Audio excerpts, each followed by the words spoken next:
नरेश, जिस तरह से अब जो तस्वीरें, जो खबरें एक बार फिर से चाइना से सामने आती हैं वो डराती हैं। क्या इसे ये कहा जाए कि कोविड की तीसरी लहर का प्रकोप अब नजर आएगा? ये किस तरह का इंपैक्ट डालेगा, जरा प्लीज इसको समझाइए।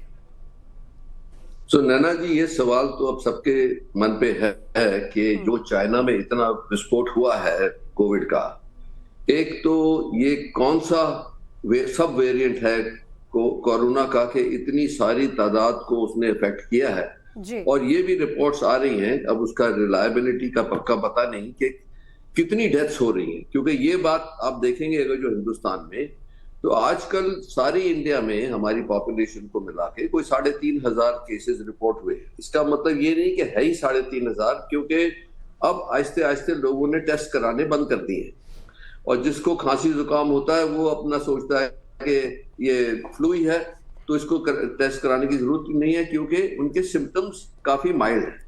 ये ओमिक्रॉन की ये है एक्सप्रेशन कि जिन जिन को हुआ है वो 1, 2, 3 दिन में ही ठीक हो जाते हैं, तो इसीलिए लोगों ने टेस्ट कराने बंद कर दिए। ये हमें इस बात पे बिल्कुल चौकन्ना होना है कि आज के दिन चाइना, जापान, अमेरिका और कंट्रीज में भी ये कोविड फैल रहा है और हमारी कनेक्टिविटी वो बहुत जल्द ठीक नहीं हो रही है। ऐसे में क्या एहतियात बरते, और क्या टेस्ट भी जो नहीं हो रहे हैं वो टेस्ट कराने की भी अब लोगों को जरूरत है कि अगर थोड़ी सी सर्दी खांसी हुई है तो आप टेस्ट करा ले एक बार? जी, गुड मॉर्निंग। मेरे ख्याल जो सबसे जो कॉमन सिम्टम है मेनली बच्चों में, यंग एडल्ट्स में भी, वो रेस्पिरेटरी सिम्टम्स है। खांसी, जुकाम, बुखार, गला खराब होना, कान में दर्द, नाक बहना। तो जो पेशेंट्स इसके साथ आ रहे हैं, सिंपल होम टेस्ट जो रैपिड एंटीजन टेस्ट है वो किया जा सकता है।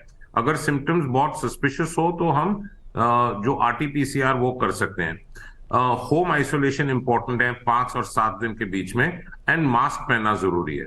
पर ये चीज हमने इंपॉर्टेंट ये चीज मन में रखनी है कि जो अब चाइना में हो रहा है, क्योंकि ग्लोबल कनेक्टिविटी जैसे डॉक्टर त्रियन ने अच्छी तरह एक्सप्लेन किया है, इतनी ज्यादा रैम्पेंट है अब कि ये जो इंटरनेशनल ट्रैवलर्स, ये इन्फेक्शन जैसे पहले वेव में हुआ था, जो चाइना से बाहर निकल रहे हैं, वो हो सकता है। तो ट्रैवल एडवाइजरी मैं गवर्नमेंट को जरूर रिक्वेस्ट करूंगा कि वो इशू करें।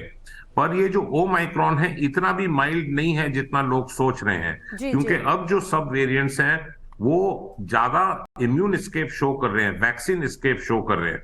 चाइना इसलिए बहुत ज्यादा दिक्कत में है क्योंकि उनकी ज्यादातर पॉपुलेशन फुली वैक्सीनेटेड नहीं है, और उनके वैक्सीन इतनी प्रोटेक्टिव भी नहीं थे, इतनी एफिकेशियस नहीं थे, एंड उनको कोई भी पॉपुलेशन में ज्यादा मात्रा में बूस्टर्स नहीं मिली है। सो इस तरह से India is much better protected. जो अभी फिलहाल स्थिति है काफी सेफ है। डॉक्टर संजीव, मैं ये एक सवाल इसी को प्लीज थोड़ा सा ऐड करके बताइएगा। अभी रिसेंट कई एक्टिविटीज ऐसी देखने को मिली जो पोस्ट कोविड इंपैक्ट हम कह सकते हैं। रिसेंट एक केस भी ऐसा हमने पढ़ा कि अब जो छोटे छोटे बच्चे हैं उन्हें ब्रीदिंग इश्यूज तो हैं। रिसेंटली एक केस आया जिसमें मध्य प्रदेश में 12 साल के बच्चे को हार्ट अटैक आया। तो आपको लगता है कि ये पोस्ट कोविड इंपैक्ट है, जब अब ऐसे में बच्चों के लिए और प्रिकॉशंस बरतना जरूरी है, क्योंकि ब्रीदिंग इश्यूज वही सिचुएशन नजर आती है, वही ऐसी दिक्कत आती है कि फिर से शायद ऑक्सीजन सिलेंडर की दिक्कतें आगे पेश आए जो चाइना में है। अब ऐसे में किस तरह के विशेष कदम या फिर जो सिम्टम्स हैं क्या नजर आए तो एकदम से अलर्ट हो जाना चाहिए? Is that for me? Yes sir. जी Sanjeev sir. Is that question for me? जी संजीव सर। ये क्वेश्चन शायद उन्होंने सुना नहीं, पर मैं ये बता दूं जी, ये सही बात है कि आज के दिन 2 प्रॉब्लम आ गए हैं। एक है कि पोल्यूशन इंडिया में, नॉर्दर्न इंडिया खास करके इतनी ज्यादा है कि उसकी वजह से तकरीबन सबको कुछ न कुछ खांसी जुकाम। डॉक्टर त्रिहान आपके पास लौटेंगे, लेकिन फिलहाल स्वास्थ्य मंत्री क्या कुछ कह रहे हैं? राज्य मंत्री, स्वास्थ्य राज्य मंत्री क्या कुछ कह रहे हैं, पहले वो सुनवा दे दर्शकों को, फिर आपके पास आती हूँ सर। केंद्रीय मंत्री डॉक्टर मनसुख मांडविया जी मीटिंग लेने वाले हैं। एक हाई लेवल की मीटिंग होने वाली है।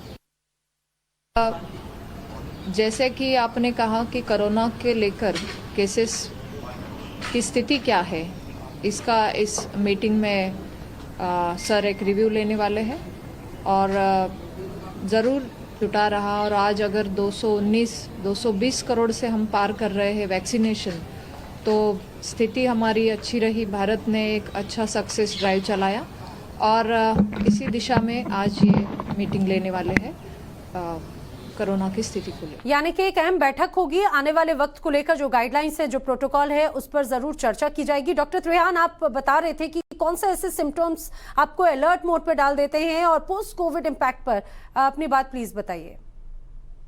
जैसे मैंने बोला कि आप आज के दिन, एक तो जो पोल्यूशन के कारण लोगों को तकलीफ हो रही है, एक वो है, दूसरी फ्लू का सीजन भी है, और तीसरा ये ओमिक्रॉन मंडरा रहा है हमारे सिर के ऊपर। तो ये हमारी रिस्पॉन्सिबिलिटी बहुत बढ़ जाती है आज के दिन कि एक तो जिसको खांसी जुकाम है, अगर जो कोई ज्यादा बुखार वगैरह नहीं है, तो वो प्रिज्यूम ये ना करें कि मेरे को सिर्फ फ्लू और या कोई मौसम की वजह से ऐसा है।